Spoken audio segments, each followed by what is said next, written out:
The Shade, number 6, written by James Robinson, art by Javier Pulido. We left off last issue with a vampire that was kind of the child of Shade named La Sangra having to take on a villain named the Inquisitor who is attacking Spain, and he's there because reasons. So this issue picks up. The Inquisitor is talking to his followers saying like, all right, you guys, you are not perfect in the eyes of God. You are still sinners, but your deaths will allow something bigger to happen. Your sacrifice is noble. Go now, my children.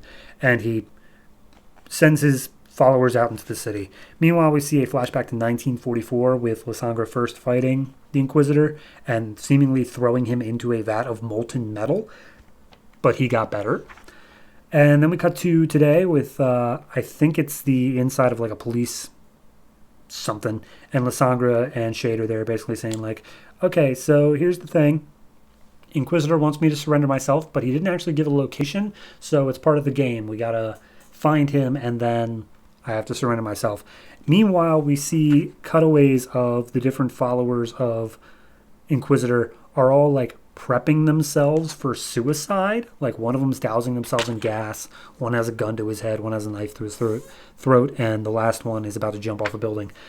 And as they're trying to figure out now where could the Inquisitor be, we get a new character popping in named Montpellier, who has some sort of snake costume going on, and he's brought in some dude who's dressed like a clown.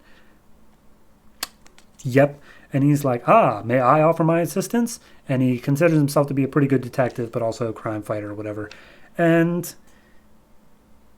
basically, as soon as he offers himself up to try to find where Inquisitor is, they get word that these 4 guys have killed themselves. And Montpellier's like, are you sure it was 4, not 5?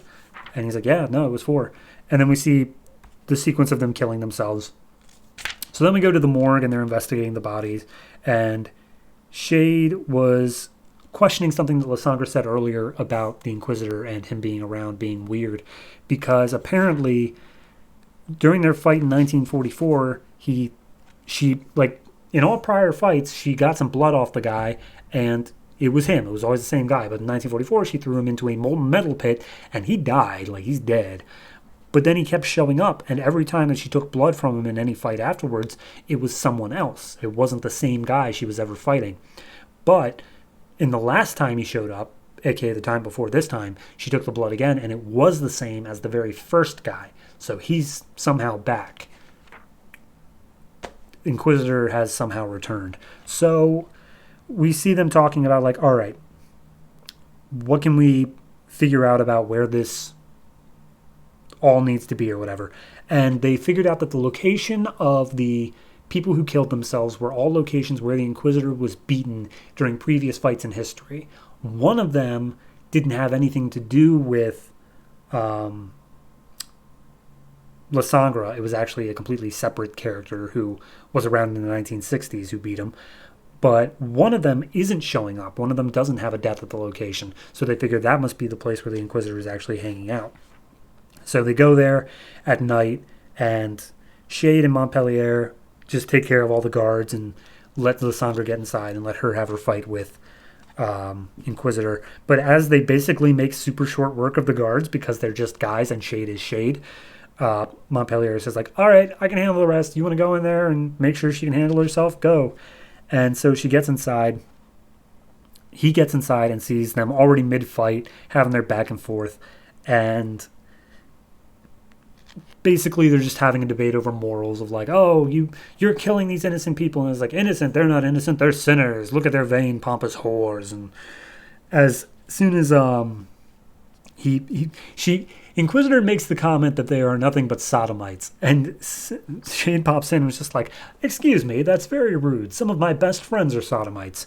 And we see it's a standoff between Inquisitor on one side and Lysanger and Shade on the other. But the narration says that, little did I suspect, within the next 5 minutes, I would be forced to use my powers in perhaps the most spectacular display I have ever done. So yeah, we got a big fight coming up, and they're just pimping it here. I think it's fine. I think, unless there's some reason for it that I'm not aware of, having not read the Starman series, I don't feel like Montpellier is really necessary of a character to have here. It just feels like if they're setting something up for later, that'd be fine. But it just feels like another one of those things like we had in the Darwin Cook issue where it's like, here's a bunch of characters that add flavor to the backdrop of what the shade is doing, but it's also not going to come back in any major way. So yeah, it just felt like it slowed it down a little bit. And I'm okay with him as a character. He's fine. It just didn't feel necessary. But no, this issue, it was fine. Nothing really stood out as like amazing. There was no super awesome cool fight scene in this one. It was just more of a, all right, we got to find Inquisitor. He set up this Da Vinci Code-esque puzzle thing going on, and we managed to figure out what it was because of it, and blah, blah, blah. It's fine. It's just, it didn't really have as much to say as, say, issue 5 or anything like that. No, not 5. 4. Yeah. So I'm liking it still. It's just hit a little bit of a slow patch, but if the next issue teases to be believed, it's going to get real fast, real quick. So overall, I'm going to give this one a 6, and I hope to see it improve from here.